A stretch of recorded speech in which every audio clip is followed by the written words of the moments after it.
queria que você abrisse a palavra do Senhor comigo na carta de 1 aos Coríntios, capítulo 2. Eu estava assim, com essa palavra pensando em falar sobre ela. Aí na escola bíblica foi lido esta passagem. Eu falei, é Deus confirmando, amém? Você crê assim? Que é Deus confirmando? Então nós vamos ouvir uma palavra que eu creio que vai ser bênção para a tua vida e para a minha vida. Primeira carta do Paulo aos Coríntios, no capítulo 2. Pastor, cadê o versículo? Eu falo já, calma. Quem abriu?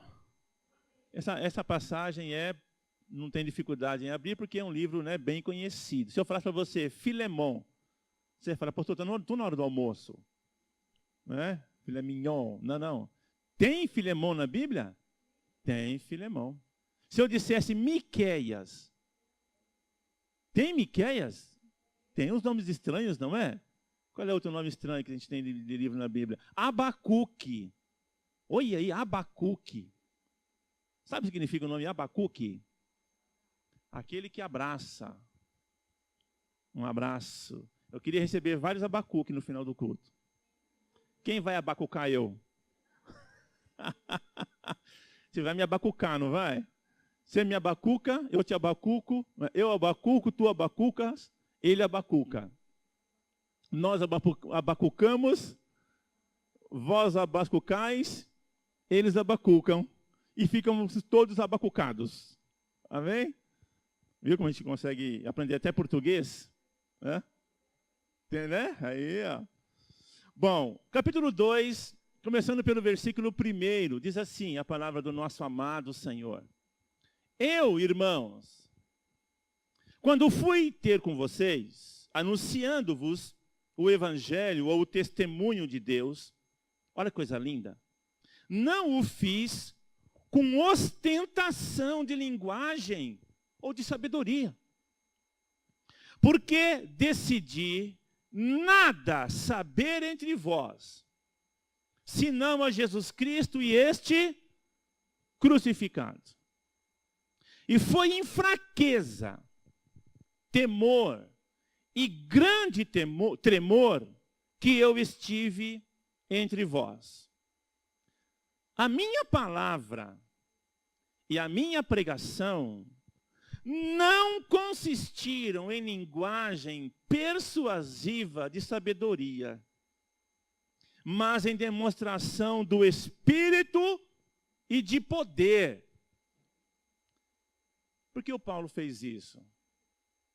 Ele conclui dizendo assim, sabe por que eu fiz isso? Para que a vossa fé não seja apoiada em sabedoria humana, mas, ou seja, ao invés disto, seja apoiada, a vossa fé se apoie no poder de Deus. Amém, querido? Alô? Eu vou ler o versículo último que nós lemos, que é o 5. Porque a fé de vocês não deve estar apoiada em sabedoria humana, mas a fé de vocês, a minha fé, a nossa fé, ela deve estar fundamentada, alicerçada no poder de Deus. Diga amém. Pai, em nome de Jesus, nós queremos que esta palavra crie vida em nós. Que nosso espírito absorva esta palavra, Senhor. E a nossa mente, as nossas emoções e vontades sejam alinhadas ao poder do Teu Espírito Santo. E que nós possamos verdadeiramente desenvolver fé em nós, Senhor. Em nome de Jesus, nos ajude. Nós precisamos disto. Amém. Amém, querido? Para começar, Paulo falava pelo menos 4 línguas. Ele era poliglota. Falei certo? Ele falava o hebraico bem. Falava e escrevia bem o hebraico. Aramaico, que era uma derivação do hebraico, lá, do grego, lá, com uma mistura lá. O grego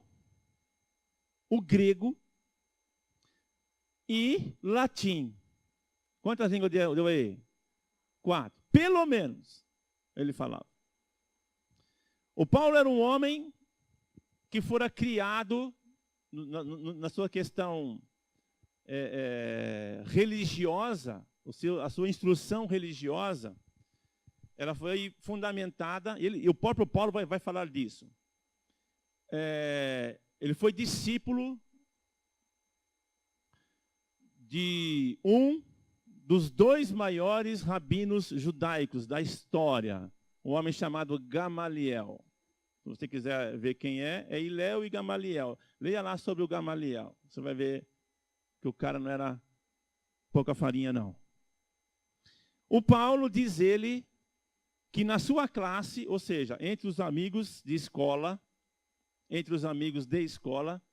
ele vai dizer que ele se sobressaía. Então o Paulo era como é que chama esses caras que gostam de estudar? Nerd. É isso? CDF, como é que é? É isso aí, tá certo? É CDF? Então o Paulo era isso, querido. O Paulo era isso. O Paulo era um homem culto. Tem pelo menos 4 passagens nas suas cartas que ele vai citar frases de uns filósofos da época. Ele vai citar ali frases de Zenon, mas não como sustentação da sua vida. Ele vai usar isso em referência a alguns assuntos que ele está falando para aqueles a quem ele havia enviado a sua carta, fazendo um comparativo para mostrar que as coisas que os homens pensam, Deus já havia pensado nelas desde o início. Então, quando Paulo diz isso aqui,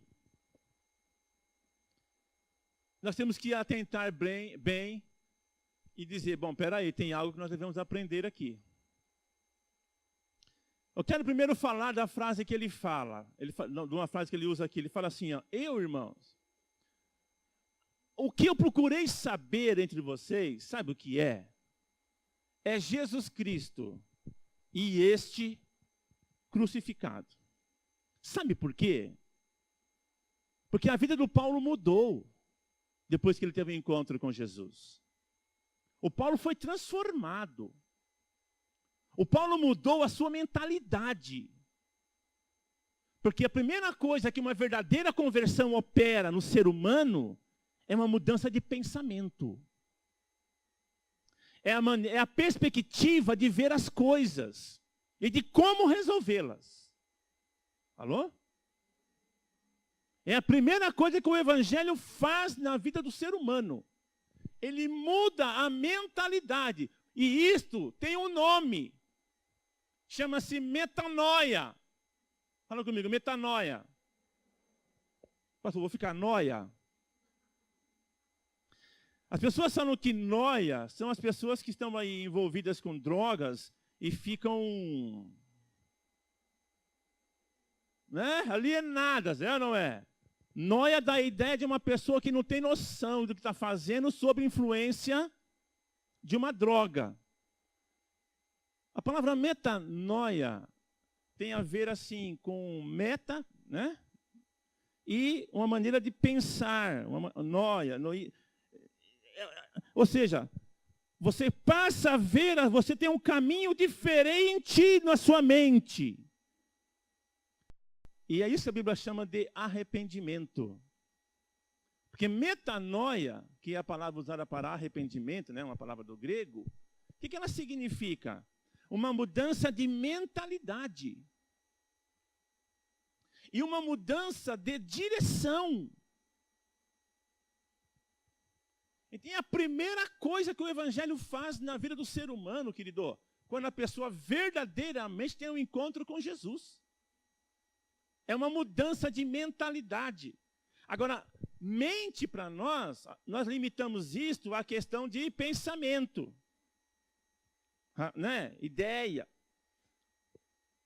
Quando a palavra fala de mente, quando a Bíblia usa a expressão mente e às vezes coração, ela está se referindo a 3 áreas na vida do homem, que compõem basicamente a sua personalidade, que é a sua mente, a sua vontade e as suas emoções. Paulo fala assim, né? Eu vou citar aqui o finalzinho de um texto, por exemplo, ele fala: e a paz de Deus, que excede todo o entendimento, guardará as vossas mentes, ou os vossos corações em Cristo. Ele está falando do fato, até o Doni Boy citou o versículo aqui, de nós orarmos, né? E pedirmos a Deus, através da oração, fazer os nossos pedidos a Deus. E a paz de Deus, que excede todo o entendimento, guardará as vossas mentes. Ele não está falando aqui apenas da capacidade de pensar. É a mente, a vontade e as emoções, que são de onde partem as nossas decisões da vida. Alô? E o Paulo, então, ele é um homem, querido, extremamente culto. Ele é um homem extremamente estudado. Ele é um homem que conhecia a sabedoria. O Paulo vai escrever uma carta para os Efésios. Ele vai usar muito a expressão sabedoria. Sabedoria. Por quê? Havia uma deusa cultuada lá em Éfeso, que era a deusa Sofia. Sofia significa sabedoria. E o Paulo vai escrever uma carta aos Efésios, ele vai usar muito isto, usando esse termo, mas trazendo isto para Cristo. Em Corinto, uma cidade grega, Efésios não era na Grécia, tá? Eu falei Grécia não, né? Corinto era. Efésios é onde hoje é a Turquia, né? Aos coríntios, berço, né? Atenas, ali na Grécia, berço do conhecimento. Eu quero que você entenda para quem Paulo está escrevendo isto. O Paulo está escrevendo a carta aos coríntios para um pessoal que estava mergulhado em filosofias, em conceitos de vida, que até hoje são venerados pelo mundo. Os grandes filósofos gregos, eles estão colocados num patamar, e o Paulo está escrevendo para pessoas que estavam mergulhadas neste mar de conhecimento, neste mar de filosofias, neste mar de discursos. Naquele tempo, havia os anfiteatros, onde as pessoas sábias e que tinham algo para ser apresentado, uma ideia, uma visão, eles iam e começavam a falar nas praças, e geralmente nesses anfiteatros tinham lugares, né? E eles começavam a falar e as pessoas paravam para ouvi-los. Porque era algo interessante. E depois eles saíam discutindo. O Paulo vai acontecer isso com ele. Ele vai chegar na cidade de Atenas, ele vai começar a falar. E os caras vão dizer, ó, nós queremos ouvir vocês de novo. Você de novo. Nós queremos te ouvir acerca disso. Porque ele está falando sobre o Evangelho.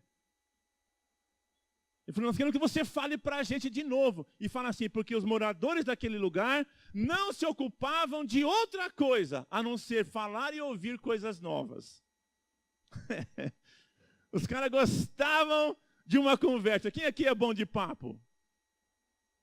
Tem gente aqui que chega num ambiente, cara, em 5 minutos, ele está familiarizado, é ou não é?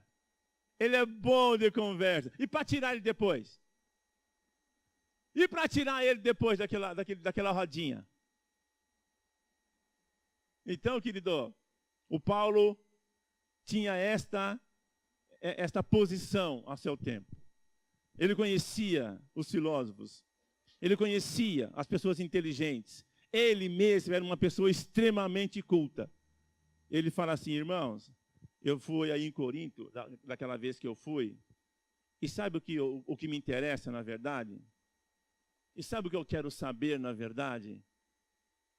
É sobre Cristo crucificado, o que isto tem impactado a sua vida. Alô, querido? Ele falou assim, quando eu fui aí, vocês lembram? Quando eu estive entre vocês aí, eu não quis falar bonito. O Paulo está falando. Eu não fiquei aqui com lisonjas. Tem um profeta, Miqueias. Segura o Paulo aí. Tem um profeta Miqueias, no capítulo 2 do capítulo do Miqueias. Tem uns profetas que estão profetizando para o povo, mas não da parte de Deus. Eles estão falando coisas que eles imaginam. E Deus, através do profeta Miqueias, manda um recado para esses profetas. Deus fala assim, ó, não babujeis, não fiquem falando coisinhas para esse povo. Vocês têm que falar para eles aquilo que vai trazer mudança na vida deles. Então o profeta, Deus falando através dele, fala assim, ó, aos profetas que estão entre vós, digam a eles, não babujeis, não fiquem com jurumela. Lembra do jurumela? Não me venha com jurumela. Tem foto? Lembra do Pedro Pedreira? Tem foto? Não. Tem como é que chama aquele negócio que faz? Selfie? Não. Tem alguma coisa? Não. Tem isso? Não. Tem uma testemunha que estava lá e viu? Não. Então não me venha, ou seja, não encha linguiça para mim. Não venha encher linguiça na minha orelha. E eu quero dizer para você, está na hora da igreja parar de encher linguiça.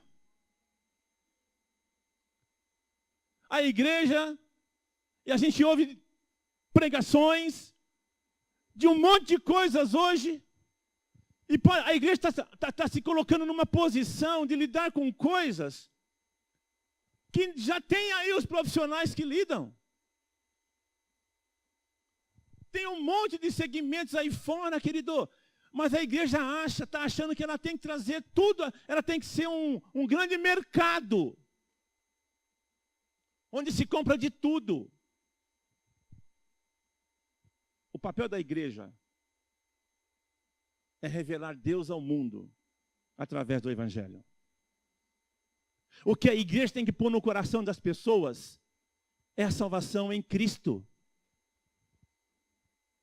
Porque estão, às vezes assim, pode perceber.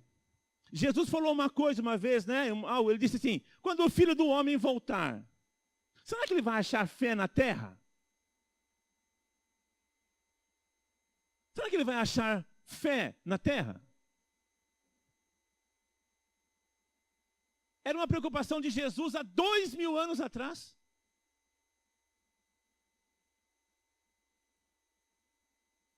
E fé, querido, não vem com discurso bonito. Alô? Fé não vem com palavras e com arranjos literários. Fé vem de um contato permanente com a palavra de Deus. Fé vem mediante um conhecimento que eu adquiro do que Jesus fez. Foi isso que Jesus indagou para os seus discípulos. Depois de uma caminhada de 3 anos com eles, aproximadamente, Jesus reúne os seus discípulos. E lá em Mateus 16 está escrito isto.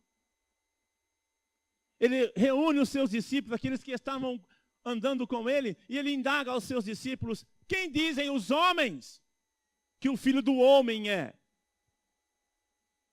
Alguns dizem que o Senhor é Elias, outros dizem que o Senhor é João Batista, outros dizem que o Senhor é Jeremias ou um dos profetas. Aí Jesus pergunta para os seus discípulos, legal, eu já tenho a opinião do que os homens têm acerca de mim. Mas para vocês, e vocês? Quem vocês acham que eu sou?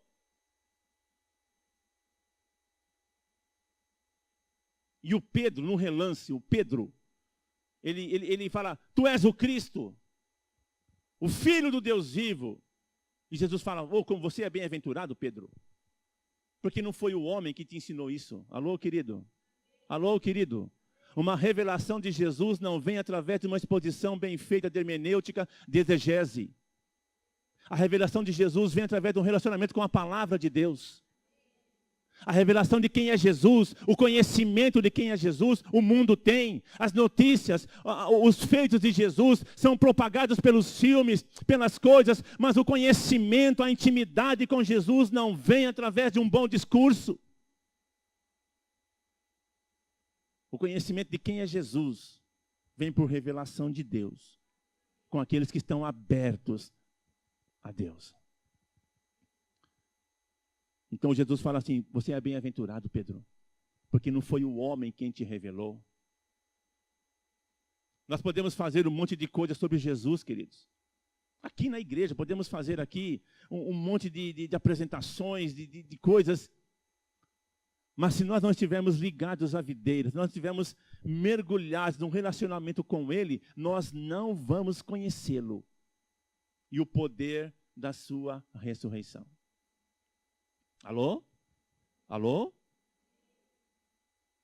Minutos depois, Jesus fala assim, vamos para Jerusalém. Olha como a cruz escandaliza. Olha como a cruz ela é repugnante para o homem. Olha como a cruz afasta muitas vezes as pessoas. O papel dela não é afastar, é atrair. Mas ela é escândalo. Porque a cruz fala de morte. Minutos depois que o Pedro tem essa revelação, Jesus fala assim, agora nós vamos para Jerusalém, e o Filho do Homem vai ser escarnecido pelos homens, vai ser morto. O Pedro fala assim, Jesus, tem dó de ti? A cruz escandalizou Pedro. Jesus falou para ele, arreda, Satanás. Você não cogita as coisas de Deus, mas as coisas que são do homem. Hoje, querido, há uma preocupação imensa para não ferir pessoas. Hoje, o politicamente correto é o que está determinando. Você não pode mais dizer às pessoas, pregar de uma maneira, porque as pessoas se afastam. Eu estava conversando com uma pessoa lá em Jundiaí, estava dando aula, e uma aluna, eu fiz uma pergunta para ela sobre um fato que está acontecendo assim nas igrejas. Ela falou, pastor meu, lá a gente fez isso. Eu falei, que bom, que eu queria saber por quê. Eu estou curioso em saber por que as pessoas estão pintando as igrejas de preto. Né? Tem muitas igrejas sendo pintadas de preto hoje. Cada um pinta na cor que quiser. A nossa é azul, amém? A nossa é azul. Mas você vê que não é uma onda de pintar a igreja de azul. Nós pintamos azul porque pintamos. Mas tem assim, eu não vou chamar de movimento de onda, não, mas assim, há um... E me causou curiosidade. Porque a gente sabe que de vez em quando surgem algumas ondas, né? Uma tendência. E eu falei, que bom que vocês fizeram lá, porque eu queria saber. Falei, sem nenhum senso crítico. Falei, é informativo mesmo. Eu gosto de ficar bem informado. Ela respondeu algumas coisas, né? E eu já procurei também no YouTube os motivos. E uns falam de um segmento, outros falam de outra coisa. Bom, cada um faz aquilo que acha que tem que fazer, né? E ela disse assim, inclusive lá a gente nem usa mais a expressão no mundo. Porque o argumento dela é que assim, é uma coisa comum, é diferente, então para chocar mesmo, então as pessoas ficam curiosas para ir, porque chocou. Bom, deram os motivos. Ela falou, inclusive, a gente nem fala mais assim no mundo, porque as pessoas ficam ofendidas quando você fala assim, é quando eu era do mundo. Então a gente não usa mais essa expressão, cada um usa a expressão, alô? Eu estou querendo aqui dar um argumento porque eu estou para o meu raciocínio com você. Eu falei, bom, então, a gente tem que estar preocupado. A igreja está indo no mesmo caminho da sociedade. Hoje, você não pode sair com certas coisas de valores. Você tem um relógio de ouro, uma pulseira de ouro, qual é a recomendação que é feita para você pelas autoridades da segurança? Não saia com isso, você pode ser roubado.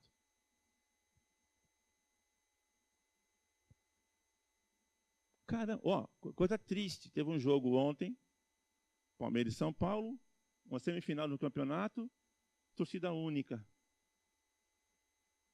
Eu já cheguei a ir no Morumbi, Palmeiras e Corinthians. Palmeirense do meu lado. Eu no meio dos palmeirenses, meu irmão. Assim, hoje eu tenho uma camisa que eu uso do Corinthians que meu filho me deu. Mas eu nunca fui comprar camisa. Você nunca me viu, pode ver. Você nunca me viu de camisa. Para mim, torço, mas não é nada aquela coisa assim. Mas tomara que ganhe hoje. Vamos orar para quem a gente ganhar hoje, queridos. Né? Assim, não sou assim não. Mas hoje nós temos nos estádios, antigamente você tinha aquele estádio dividido, né? Torcedores de um lado, de um time, dividia estádio. Depois passou a ser 10% do visitante. Hoje é torcida única. Por quê? Para não ter briga. Então essa é a solução que o mundo está arrumando. Porque o ser humano, o que ele quer? Você pode ver no trânsito, querido, as pessoas fazem o que querem, é ou não é? Os caras fazem e ainda te xingam, é ou não é? O que é certo virou errado? Banana está comendo macaco. Poste está fazendo xixi em cachorro. Ou seja, as coisas estão se invertendo. E a igreja vai nesse caminho, por quê? Você não pode pregar de certas maneiras que é agressivo para alguns. O Paulo fala isso aqui em Coríntios, ele fala assim, a cruz é um escândalo para os judeus. E a cruz escandaliza mesmo, porque ela fala de morte, ela fala de renúncia, ela fala de abandono. Do quê? De pensamentos, de desejos, de sentimentos. A cruz me convida a morrer. Jesus falou assim, ó.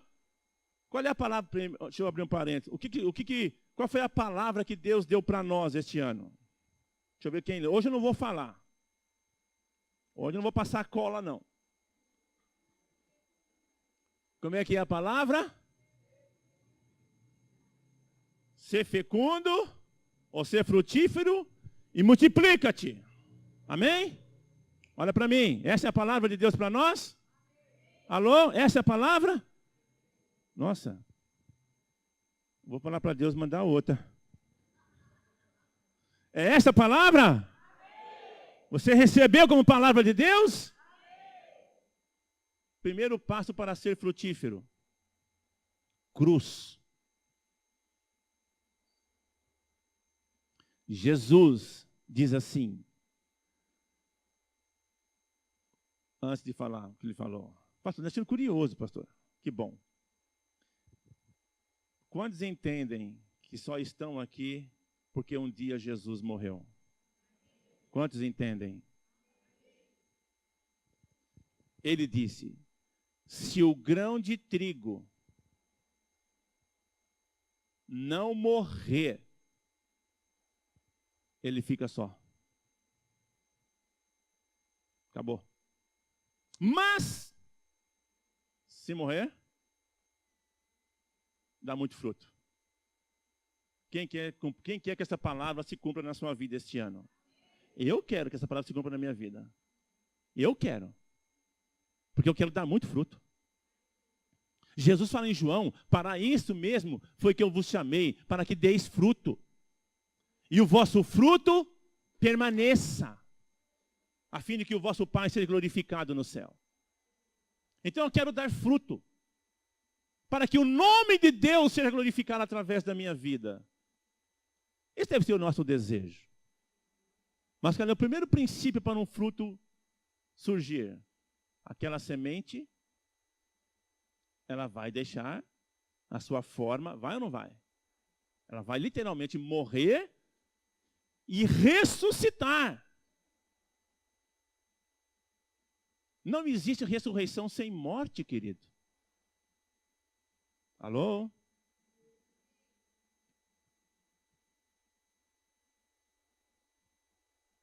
Então nós não podemos ficar assim, tentando nos afastar dessa mensagem da cruz. Por isso que o Paulo fala assim, ó, meus irmãos, quando eu estive aí, eu quis saber de vocês o que representa para vocês Jesus Cristo e este crucificado. Eu não fui atrás de conversas, no sentido de coisas por demais inteligentes. Eu não estive aí entre vocês para provar o grau de conhecimento que vocês têm na questão secular. Eu acho que é isso que a igreja está perdendo, querido. A igreja está querendo fazer uma coisa muito acadêmica. Muito acadêmica. E até a maneira de falar, às vezes, quando você fala uma palavra do Evangelho, choca. Choca. A palavra pecado. Choca. Então, voltando ao que uma pessoa falou lá, ela falou, então, pastor, nós não falamos mais no mundo. Ok, é uma linguagem deles. Mas aí, o porquê é que preocupa. O porquê? Por que não se pode mais usar isso? A mesma coisa, você tem um relógio de ouro, não use, porque você vai ser roubado. Ou seja, ao invés de o ladrão ser preso e cumprir o tempo de pena que lhe deve, eu tenho que me precaver para não andar com ouro, porque eu vou ser roubado. E eu não tenho garantia alguma de que o ladrão que me roubasse será preso. E mais, se ele for preso, que eu vou ter no meu ouro devolvido. Alô? Quem tem ouvidos para ouvir, ouça.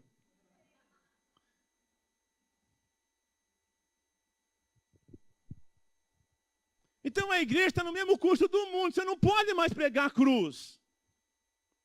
E quando falamos de pregar a cruz, é o que ela representa.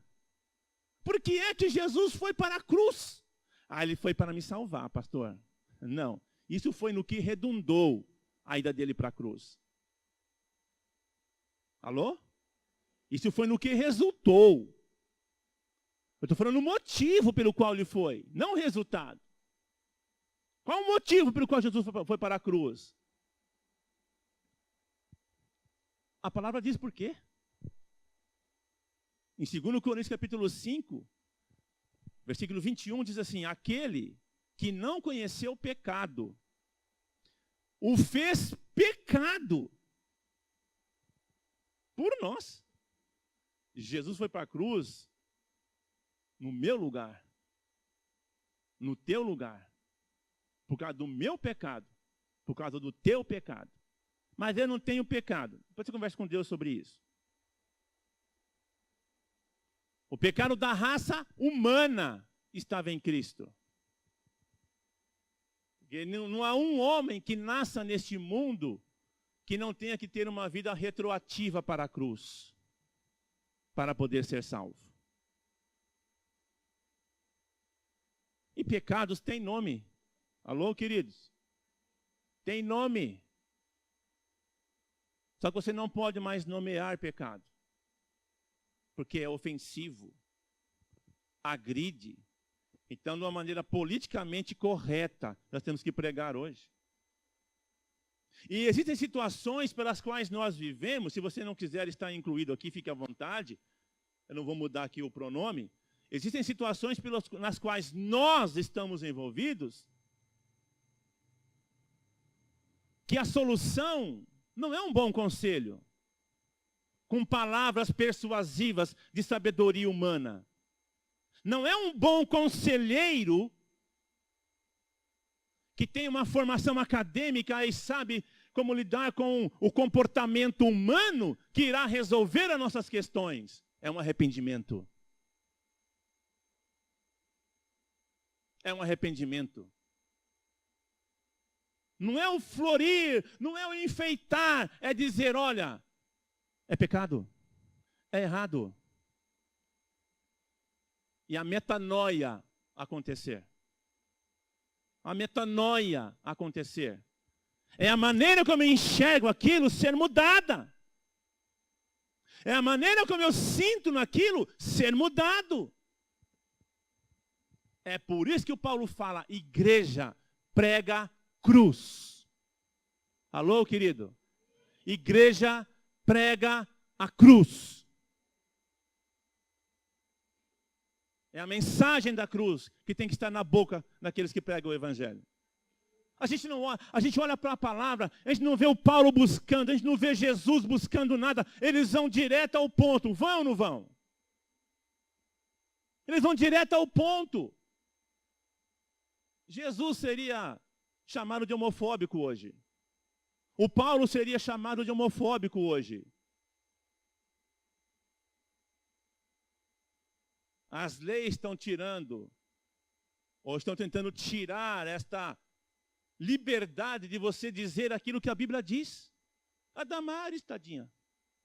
O que ela sofreu esses dias aí? O que ela tem sofrido, essa mulher? Você não pode falar mais nada. Falta sabedoria às vezes? Claro. Mas por que esses ataques? Por que essas coisas?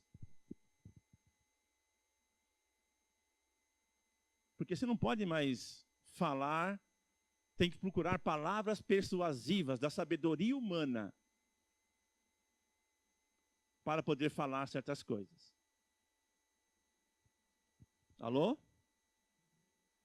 A igreja prega o quê, querido? A cruz. A cruz. Eu consegui fazer o primeiro grau. Terminei. Você não tinha, pastor? Não. Você não se envergonha? Sim. Mas você... Não.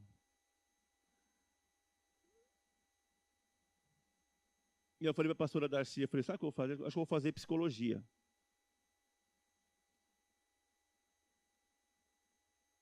Sabe para quê? Para dar autenticidade. Viu? Às vezes eu converso com pessoas e falo, pastor, você é psicólogo? Você eu falei, não. Eu leio a Bíblia. Alô, querido? Eu leio a Bíblia. Por que estou pensando em fazer? Ou pensei em fazer? Porque aí eu vou dar um upgrade nos meus conselhos. Esses profissionais são bons? Nós temos uma psicóloga aqui, né? Nós temos uma psicóloga aqui. Eu falo com liberdade. São bons profissionais? São bons, mas eu tenho certeza que ela mesma sabe. E os próprios psicólogos sabem que tem coisas na vida deles que só Jesus vai lidar.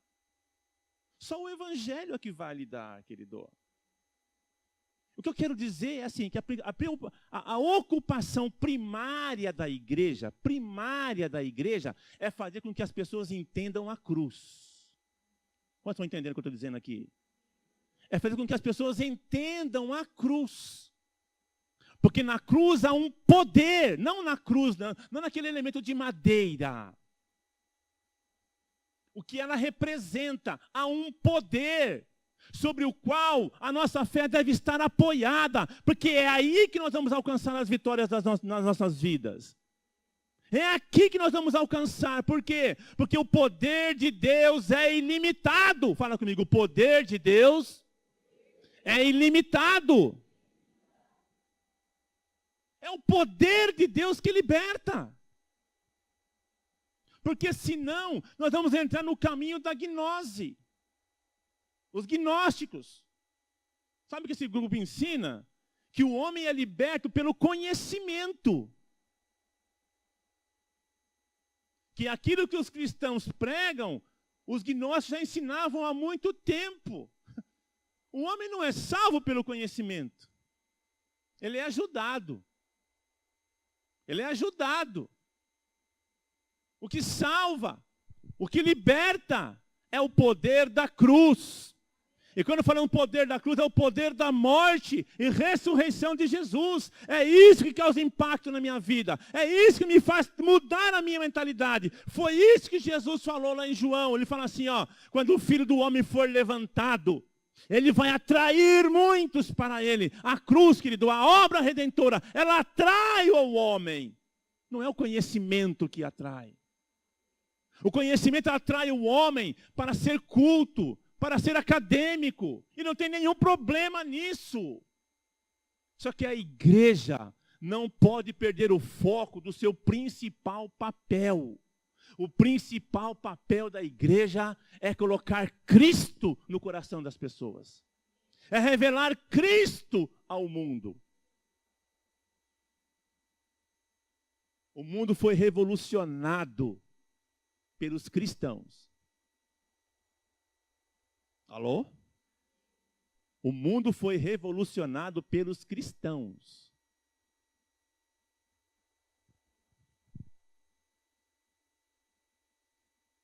E os cristãos do século 21 estão deixando de crer na mensagem da cruz. Talvez seja esse um dos motivos pelos quais o cristianismo cause pouco impacto no planeta hoje. E os muçulmanos estão crescendo. Sabe por quê? Presta atenção. Você vai entender o que eu vou dizer aqui. Porque você é inteligente. Você não vai deturpar as minhas palavras. Ok? Sabe por quê? Presta atenção no que eu vou dizer. Olha o contexto no qual eu estou dizendo. Porque eles são fanáticos. Preste atenção no que eu estou dizendo aqui e o contexto que eu estou dizendo.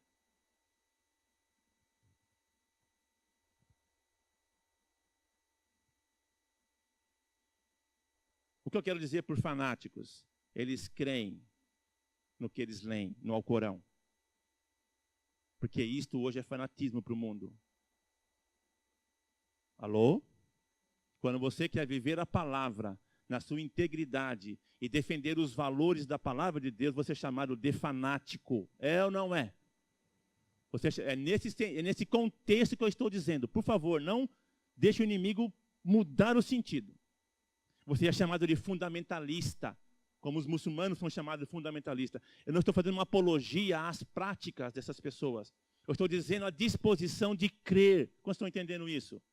Eles apoiam o que eles fazem, a razão do que eles fazem, o motivo pelo qual eles fazem, é porque eles leem algo, se eles deturpam ou não, não é isso que eu estou falando aqui agora, mas eles acreditam e eles operam naquilo que eles leem ou que eles ouvem. É isso que eu estou dizendo. Se você se jogar, presta atenção, se você se jogar em cima de um conhecimento desses caras que falam hoje, aí, você não vai ser chamado de fundamentalista nem de fanático. Mas se você se jogar para obedecer a palavra, você será chamado de fanático. Até pelas pessoas que mais te amam. Pelos seus amigos na escola, pelos seus familiares. Se você se lançar, esses ensinos, as pessoas, a gente tem visto isso, né? Aparecem essas receitas, essas dietas. Tem ou não tem essas dietas? Sim ou não? O cara vai lá e faz, é ou não é? O que é isto? Isso é fé, querido. No que ela está apoiando a fé para emagrecer ou para ter uma vida mais, aspas, saudável. No que ela tem apoiado? Em palavras humanas. Científicas, que daqui a pouco vão dizer que estavam errados. O cara parou de comer ovo. Parou por quê? Não é por causa dos gases, não. Porque disseram que o ovo não pode comer por isso, por aquilo, por aquilo. Então o cara parou de comer ovo. Aí tem um aí, não sei o nome dessa pessoa, que diz que ela come acho que 35 ovos por dia. É uma dieta que tem aí. O cara come 30 e poucos ovos num dia. Tá pior que tiu. Tá pior que lagarto, pior que gambá. A fé dela para ter uma vida fitness está apoiada no quê? No ovo. Meu irmão, tem gente apoiando a sua saúde física no ovo. Não comer glúten. É outra da moda agora, não comer glúten. Ele está com fé que se ele não comer glúten, ele vai ter uma vida mais saudável. Já estão dizendo que a ausência de glúten favorece o desenvolvimento de células cancerígenas. Pastor, estou nessa dieta. Para você ver, querido, que não dá para apoiar a vida nessas coisas, porque eles não sabem de nada. Eles falam uma coisa hoje, amanhã eles desmentem. E nós ouvimos domingo passado aqui que Deus não é homem para mentir, nem filho do homem para se arrepender. Quando Deus fala para nós através da sua palavra, e nós damos ouvido a isso que Deus falou, isso gera fé em nossos corações, querido. E nós podemos apoiar a nossa fé nessas palavras, porque elas são imutáveis. E elas funcionam, e elas alcançam um nível que a sabedoria humana, apesar de ser boa, jamais alcançará. Porque só tem um que conhece o teu coração e o meu coração. É o Espírito Santo de Deus. E ele penetra lá. Ele penetra onde ninguém consegue penetrar com palavras, com conselhos, com orientação. Onde ninguém consegue penetrar, o Espírito Santo vai lá e penetra. E ele opera lá no interior. E a transformação é de dentro para fora. E nós passamos uma transformação de vida e você vê pessoas transformadas. Você pode olhar para a sua vida, ver áreas que você foi transformado sem que ninguém tenha te aconselhado sobre aquilo. Verdade ou não é? A gente busca conselho, mas Deus fala no nosso interior, Deus fala no meu interior, é de espírito para espírito, querido. É o Espírito Santo falando com o meu espírito e eu deixando essa informação progredir na minha vida, aí eu viro nóia. Eu viro nóia. Por quê? Porque a minha mente agora, o que o Paulo fala? Não vos conformeis com este mundo, mas transformem-se. Metamorfosei-se pela renovação do vosso entendimento. É por isso que para nós certas coisas que nós vemos aí são absurdas. Para alguns já não são tanto.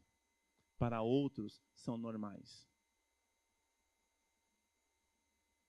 E nós não podemos deixar a nossa mente ser cauterizada. Senão nós vamos nos moldar aos conceitos do mundo. Quem aqui tropeça numa pedra desse tamanho? Tamanho daquela caixa de som. Alguém tropeça numa caixa daquela? Mas se nós colocarmos uma pedrinha assim no tamanho de um ovo, é perigoso tropeçarmos? Então o inimigo não vai colocar uma pedra daquele tamanho na sua mente. Ele vai começar com pedrinhas pequenas, tentando te moldar aos conceitos do mundo. Por isso que o Paulo fala assim, meu irmão, quando eu fui aí pregar para vocês, eu não fui preocupado em falar bonito. Eu não fui preocupado em ser demonstrar conhecimento. Ele podia, sim ou não? Ele podia? Ele falou, eu não fui aí para mostrar o quanto eu sei do grego, do hebraico, do aramaico, do latim. Se tivesse mais outra língua lá, latino, sei lá o que ele falaria. Eu não fui aí para mostrar isso. Eu vim aí para mostrar para vocês que o que vocês precisam de fato para viver é fé. E fé sabe onde? Não no que os homens falam, mas no poder de Deus. Porque o poder de Deus resolve as nossas questões. Amém, querido? Alô? O poder de Deus é capaz de entrar na minha vida e mudar o meu coração de um coração rancoroso para um coração perdoador. O poder de Deus faz isso. Eu posso passar 20 anos aconselhando você aqui. Se você não deixar o poder de Deus trabalhar no seu coração, esquece. 20 anos de aconselhamento é nada por um segundo de operação do Espírito Santo. Porque é num segundo, porque ele faz as coisas assim, ó.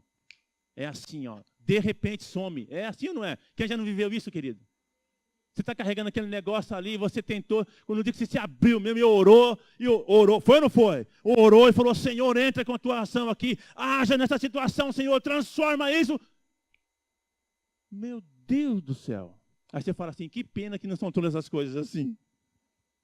Por quê? Porque nós às vezes cremos e às vezes nós não cremos. Às vezes nós nos abrimos e às vezes nós não nos abrimos.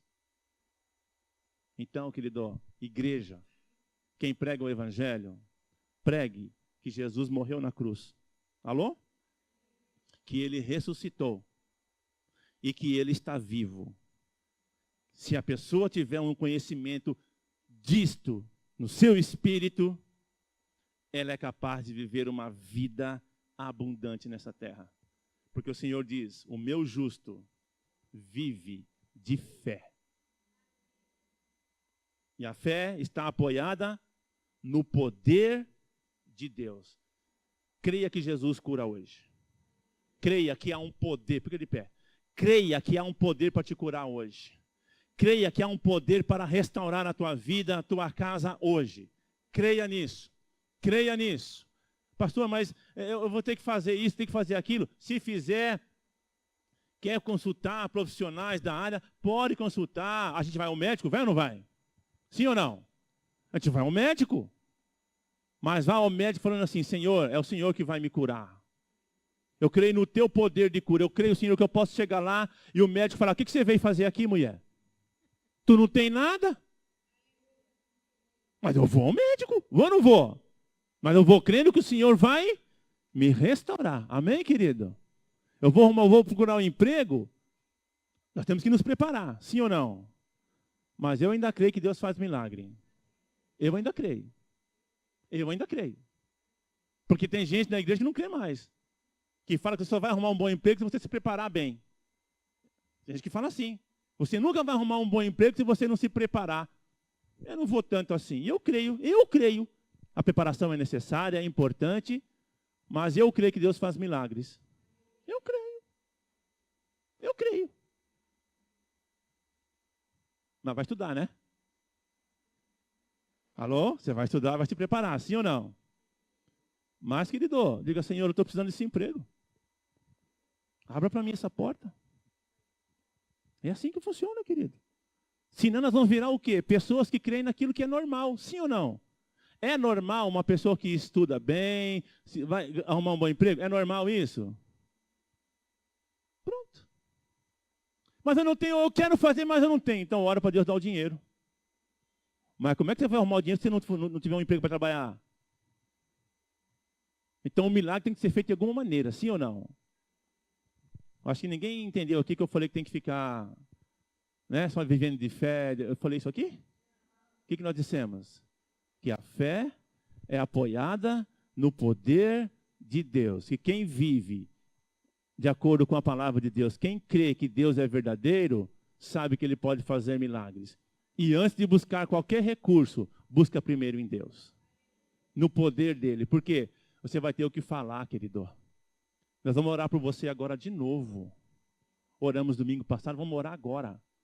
E se você tiver com uma enfermidade, você vai vir aqui na frente agora, porque o poder de Deus vai se manifestar na tua vida. Vem cá. Quem está uma enfermidade, vem aqui. Nós vamos orar, porque o pastor está em cima da hora. Nós vamos orar e você vai embora, não tem problema. Deus não precisa de muito tempo. Alô? Quem crê que Deus não precisa de muito tempo? Hã? Pessoal, fica vibrando. Eu vou ter que falar. Falo ou não falo? Falo ou não falo? Falo, vou falar. Tem gente vibrando, esperando o Vingadores. Que dia que é? Dia 25? Olha eu fazendo propaganda aqui. Tem gente que vibrou quando o Thanos estalou o dedo. Foi assim ou não foi? Pastor, eu não sei, não assisti Vingadores. Pois foi assim. Lá no filme Vingadores, como é que chama lá? Que passou? Guerra Infinita? Ou antes? Agora é o Ultimato, né? Que vai vir. Eu não lembro, olha sem vergonha. Ficou a noite inteira caçando na internet o ingresso. Porque o Thanos no filme lá, depois que ele pegou as joias todas, o que o Thanos fez? Ele fez um estalo no dedo e os caras foram sumindo, virando pó. Foi ou não foi? Querido, esse que está aqui, quem é infinitamente maior do que essa teoria vã de um poderoso no universo. Quem é o poderoso do universo é o nosso Deus, o Todo-Poderoso. Aquele que vive para sempre. Agora, nós somos bíblicos, não somos? Então, para nós, não basta um estalar de dedos. O que basta para nós? O que aquele centurião falou para Jesus? Dá-me uma palavra, Senhor. Isso basta. Eu vou mostrar meu celular porque está a Bíblia aqui, tá? Você pega a sua Bíblia aí, querido. Aí está o estalar de Deus, do dedo de Deus na sua vida. É quando nós vemos o que está escrito aí. E falamos, Senhor, eu creio que isso vai acontecer na minha vida. E o poder de Deus se manifesta e muda as situações. Amém? Se você buscar tratamento alternativo, não tem problema, querido. Se você está aí pensando em procurar um profissional de uma área para te ajudar, vá, preste atenção no que vai ser dito para você, se não vai contrariar a palavra. Nós não estamos neutralizando a sabedoria do homem, que foi Deus quem deu. Alô? Foi Deus quem deu a sabedoria para o homem para desenvolver coisas boas para nós. O que Deus está falando para nós de manhã é, ó, você pode experimentar o meu poder. Você pode experimentar o meu poder. Você quer experimentar o poder de Deus? Sim ou não? Então agora você vai tirar da sua mente todo tipo de ajuda externa que você está procurando. Você vai tirar. Você vai tirar. E você vai focar a tua mente, o teu coração no Senhor agora. É no Senhor. Pastor, eu estou tomando um remédio. Esqueça do seu remédio agora. Esqueça do seu remédio agora. Esqueça do seu remédio agora. É o poder de Deus que vai operar na sua vida. Pastor, eu estou fazendo um tratamento. Esqueça esse tratamento agora. Eu não disse para você não sair daqui e não tomar o seu remédio. Presta atenção. Estou dizendo, ó, neste momento agora, não pense naquela medicação que você toma. Não pense nela agora. Pense no poder de Deus que Ele operou em Cristo para ressuscitá-lo dos mortos. Quantos estão conseguindo pensar nisso? Pense na cruz. Tenha a imagem da cruz na sua mente agora. Faça uma visão da cruz na sua mente. Faça uma visão de Jesus crucificado agora. Traga para sua mente. Traga. Traga o seu pensamento cativo para a cruz agora. Imagine, há 2000 anos atrás, um homem pendurado numa cruz. Coloque-se ali diante daquela cruz. Tente fazer isso agora. Leve seu pensamento cativo. Porque diz assim, ó. E isso está dizendo na hora que ele estava sendo crucificado. Verdadeiramente Ele tomou sobre si as nossas dores. E as nossas enfermidades Ele carregou sobre si. O castigo que nos traz a paz estava sobre Ele. E pelas pisaduras, pelas chagas, pelas feridas de Cristo, eu fui sarado. Pega a tua cura agora, meu irmão. Estenda a tua mão e pega a tua cura agora. Deus está liberando a cura para o teu corpo. Pode orar, queridos, pode orar ungindo. Pai, em nome de Jesus, nós estamos orando aqui agora. Fundamentando, apoiando a nossa fé no teu poder. No teu poder. No teu poder. Não é na palavra médica. Nós respeitamos os médicos. Nós respeitamos essas pessoas que nos auxiliam. Mas hoje nós queremos ver a manifestação do teu poder. No teu poder, para restaurar na tua igreja, a fé no teu nome, Senhor, a fé no teu nome, Senhor, para produzir em nós a certeza de que o Senhor é o mesmo ontem, hoje e o será eternamente. Vem operar, Senhor, vem operar, Senhor, vem, Senhor. Demonstra que Tu és o mesmo. Tu és o mesmo que curaste no passado e curas hoje. Faz o Teu milagre, Senhor. Faz o Teu milagre, Senhor. Opera aqui agora. Uma demonstração do Teu poder. Uma demonstração do Teu poder. Vem, Senhor. Vem, Senhor. Vem, Senhor. Opera, Senhor. Opera, Senhor. Opera, Deus. Sara agora. Cura, visita aquela criança, Senhor, em nome de Jesus. E que o teu poder ali se manifeste. Em nome de Jesus, Senhor. Em nome de Jesus. Em nome de Jesus nós oramos. Declarando, afirmando a tua cura, o teu poder manifesto. Faz o impossível. Faz o impossível. Faz o impossível, Senhor. Porque o impossível pertence a Ti. O impossível pertence a Ti, Senhor. Me escutas. Aleluia. Clamo. O impossível pertence a Ti. Aqueles que já receberam oração, pode voltar para o seu lugar. Nós já vamos encerrar. Pode voltar para o seu lugar. Aleluia. Me levas pelo fogo, curando todo o meu ser.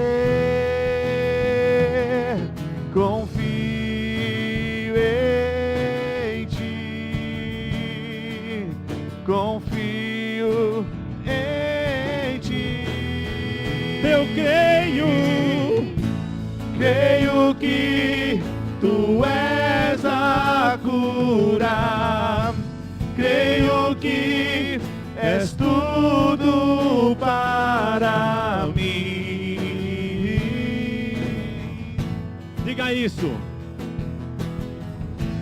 Creio que tu és a vida.